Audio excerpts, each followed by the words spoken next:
Ahli-ahli yang berhormat, tuan-tuan dan puan-puan, penyokong-penyokong yang saya hormati sekalian, Alhamdulillah malam ini kita dapat berhimpun bersama dalam cuaca yang begitu baik sekali. Satu petanda yang begitu baik. Kali pertama kita lihat perkara luar biasa seperti mana yang disebut oleh Yang Berhormat Anthony Loke sebentar tadi, di mana ada pula majlis untuk memperkenalkan calon bebas, bukan daripada calon parti. Tahniah dan syabas saya ucapkan kepada semua. Tahniah kerana tentunya kita ini berhimpun bersebab, bukan berhimpun seronok-seronok konon macam nak melanggar PKP pula. Kita berhimpun kerana kita tak rela, tak sanggup melihat maruah kita tergadai sebegitu rupa. Kita tidak rela melihat ada pihak menggunakan nama baik orang Melayu, orang Islam untuk membuat penyelewengan, salah guna kuasa dan rasuah. Betul tidak?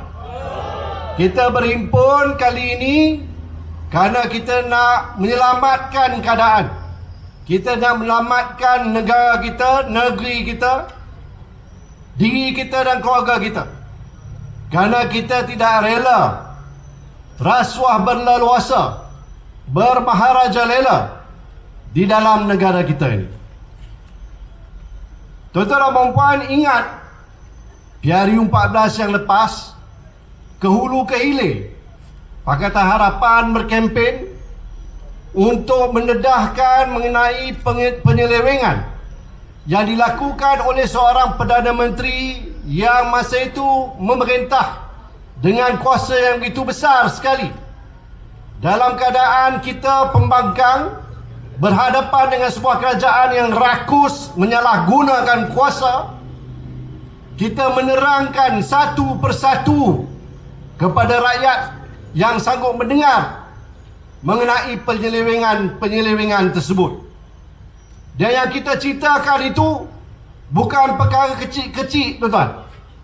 Kita sebut mengenai rasuah tahap gaban. Sampai guna istilah gaban. Kita perkenalkan satu perkataan baru dalam kamus bahasa kita, kleptokrasi. Kita pula nak kena belajar apa maksud kleptokrasi. Bila ditanya, Tun Mahathir akan kata kleptokrasi ialah penyangak, penyamun, pencuri. Mudah, senang nak faham. Kita dedahkan satu persatu, tuan-tuan dan puan. Walhal pada ketika itu belum lagi ada apa-apa siasatan yang dilakukan. Cuma berita-berita yang terdedah, yang terbocor daripada orang-orang dalam yang menyebarkan maklumat yang tentunya menimbulkan rasa resah dan takut, cemas kita, kerana kita tidak mahu negara kita ini dipimpin dan ditadbir oleh penyangak-penyangak seperti itu. Alhamdulillah, dengan izin Allah SWT, dengan sokongan tuan-tuan dan puan-puan semua, Pakatan Harapan menang di dalam PRU 14 itu dan telah berjaya menubuhkan kerajaan baru, kerajaan yang bukannya daripada Barisan Nasional. Ini pertama kali yang berlaku, tuan-tuan dan puan-puan. Hanya selepas kita tubuhkan kerajaan, barulah siasatan berjalan dengan begitu teliti dan teratur sekali. Dan satu demi satu pendedahan bermula. Tuan-tuan dan puan-puan, saya boleh ingat lagi laporan berita di dada akhbar, di kaca TV. Pegawai polis telah menyerbu pangsapuri mewah di Kuala Lumpur dan bawa turun kotak-kotak berwarna oranye yang diisi dengan barang-barang berharga. Duit mata wang tunai pun ratusan juta ringgit, tuan-tuan. Sampai nak kira duit itu pun memakan masa seminggu, tuan-tuan. seminggu nak kira duit.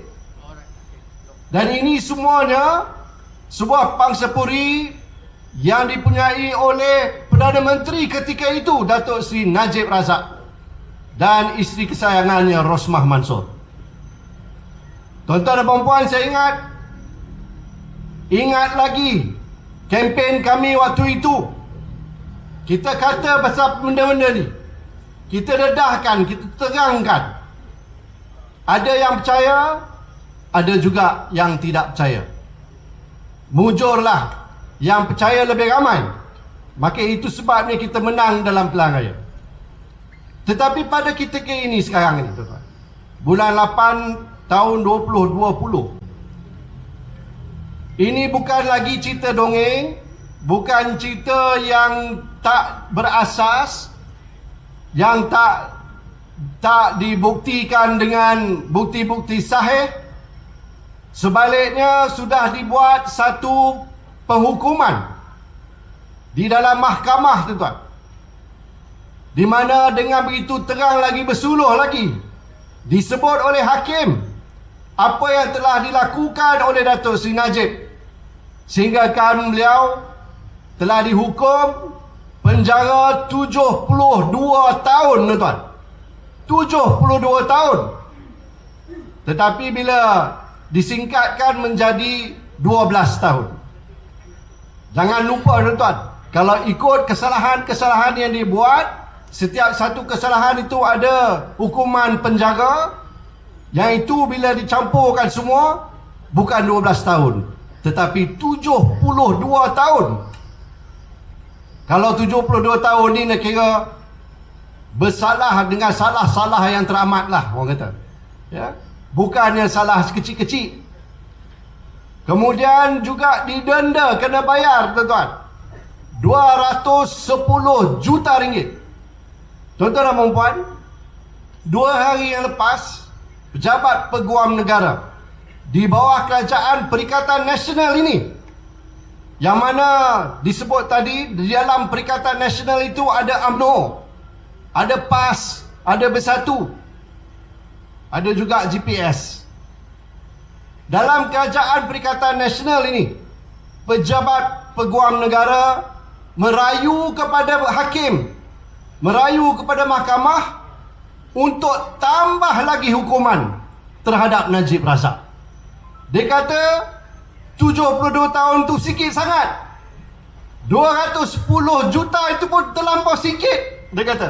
Sepatutnya kurang-kurang 2 kali ganda, 420 juta ringgit. Jadi apa kita nak lagi, tuan?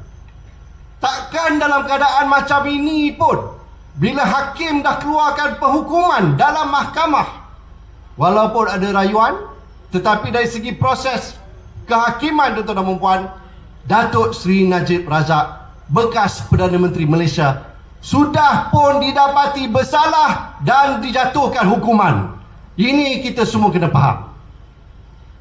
Oleh sebab itu, saya merayu kepada tuan-tuan dan puan-puan, jangan sekali-kali kita biarkan, kita benarkan penyelewengan seperti itu jatuh menimpa atas kita sekali lagi. Yang bertanding di Slim ini pun adalah daripada Barisan Nasional. Calonnya pun daripada UMNO, tuan-tuan dan puan. Siapa itu UMNO? Bekas presidennya Najib Razak yang telah dijatuhkan hukuman. Jangan kita fikirkan oleh sebab Najib sudah pun didapati bersalah, dijatuhkan hukuman, dia tidak lagi presiden UMNO, maka UMNO tiba-tiba jadi bersih, tuan-tuan. Jangan sekali-kali kita fikir begitu. Kerana seperti mana yang telah diterangkan seperti tadi, satu demi satu jawatan JLC, jawatan menteri, timbalan menteri dan macam-macam lagi, sampai wakil keluar negara bertaraf menteri pun ada. Besok ni kita akan bahas dalam parlimen peruntukan tambahan, kerana kementerian dah pecah 3. Kementerian yang satu zaman PH dah jadi 3. Tambah lagi bajet, tuan-tuan. Jumlahnya sampai bilion-bilion juga duit rakyat. Jadi inilah keadaan yang kita hadapi sekarang ini. Dan saya merayu sangat-sangat tuan-tuan dan puan, di dalam pilihan raya kecil slim ini, pilihlah calon bebas, iaitu saudara Amir Kushan. Tuan-tuan dan puan yang saya hormati sekalian, rasuah ini musuh paling besar bagi negara kita.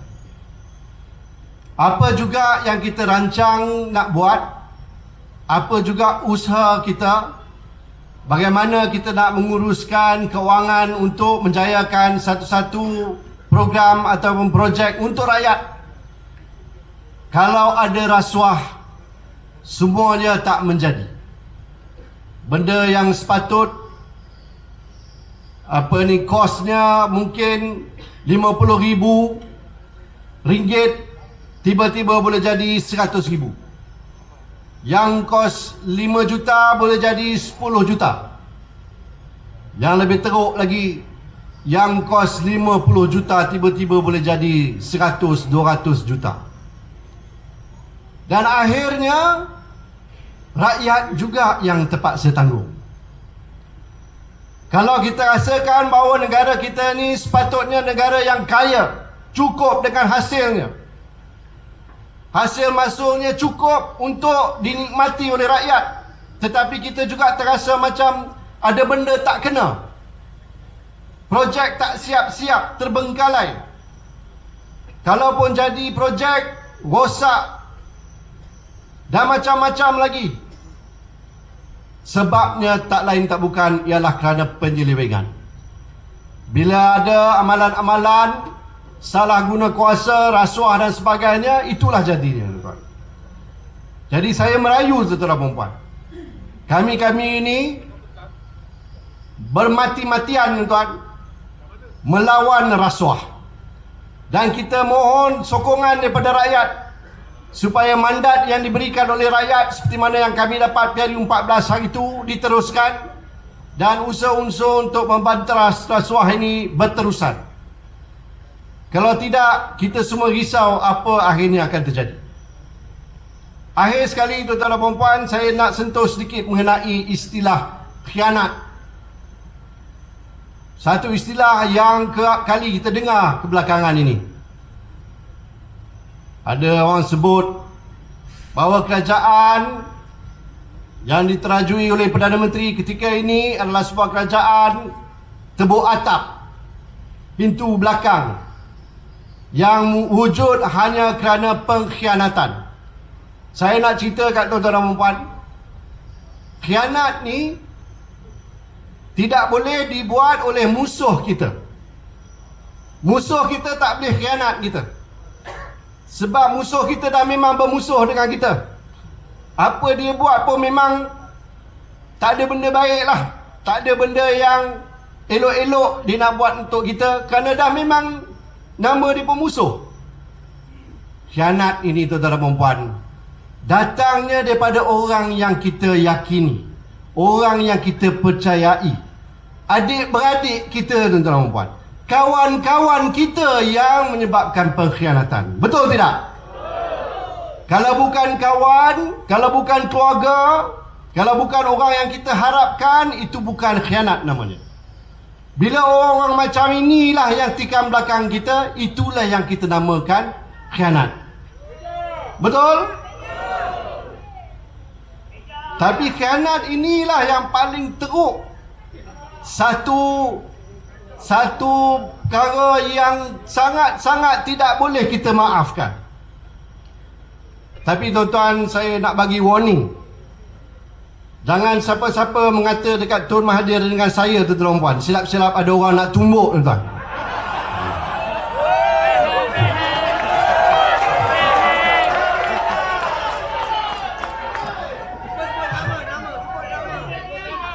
Ada orang mengaku lah, dia mengaku saja, tak tahulah betul tak betul kan. Ada pula orang kata, kalau macam tu baik dia tumbuk diri dia sendiri dulu. Jadi jangan nak percayalah benda-benda macam ni. Kami pun sama-sama dengan Tun kawan-kawan kita memang duk gelak-gelak saja. Sebab ada orang mengaku macam-macam.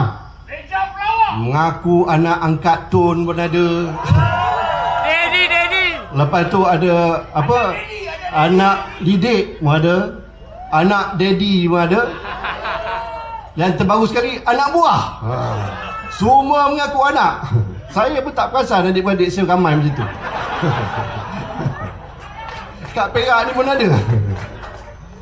Jadi saya pun tanyakan Tun, bila masa pula Tun ni sampai ramai sangat anak ni. Dia kata tak ada. Jadi janganlah tuan-tuan nak percaya benda-benda macam ni. Semua karut belaka. Tambah pula lagi, bagi orang yang khianat kita, jangan kita percaya cakap-cakap dia. Ya. Jadi akhir sekali tuan-tuan dan puan, mungkin ada yang fikirkan PRK ni kecil saja, apa sangat. Menang kalah tak ubah keadaan ataupun situasi politik dalam negeri Perak ini. Tak akan tumbang kerajaan kalau kita menang, dan tak akan semakin kuat kerajaan kalau dia yang menang. Tapi yang saya nak sampaikan sini ialah satu mesej yang kita nak hantar kepada rakyat bahawa kami ini masih ada. Kami bukan di kalangan bersatu yang khianat, tetapi kami bersatu yang berprinsip, tuan-tuan. Kalau kami dari kalangan yang tidak berprinsip, Tun Mahathir masih Perdana Menteri kepada Kerajaan Perikatan Nasional pada hari ini, tuan-tuan. Betul tidak? Tetapi kerana tak sanggup, tak rela, itu sebabnya terjadi keadaan macam ini. Tetapi kami terima seadanya. Kita terima jatuhnya kerajaan PH kerana prinsip, tak apa. Tetapi dalam keadaan prinsip ini, kita tetap akan menegakkan kebenaran dan keadilan. Kita nak supaya negara kita ini terselamat, rakyatnya semua hidup dalam keadaan aman lagi makmur. Maka dalam PRK Slim ini pun, tuan-tuan dan puan-puan, saya memohon sangat-sangat sokongan-dokongan kerjasama semua pihak, khususnya pengundi-pengundi di dalam DUN Slim ini. Berilah keyakinan, percayalah bahawa kita boleh melakukan perubahan. Jangan putus asa, jangan lepas tangan. Biarlah setiap satu undi yang ada di tangan tuan-tuan dan puan-puan itu kita gunakan untuk sebaik-baiknya menjamin masa depan anak cucu cicit kita, tuan-tuan dan puan-puan. Pastikan calon bebas Amir Kusyari kita menang dengan penuh bergaya sekali pada PRK Slim ini. InsyaAllah saya yakin kalau itu dapat kita lakukan, maka Allah SWT akan memberi keberkatan, keredaan dan rahmat kepada segala benda yang kita perjuangkan bersama, insyaAllah. Sekian, wabillahi taufiq wa hidayah. Wassalamualaikum warahmatullahi taala wabarakatuh. Hadirin sekalian, ahli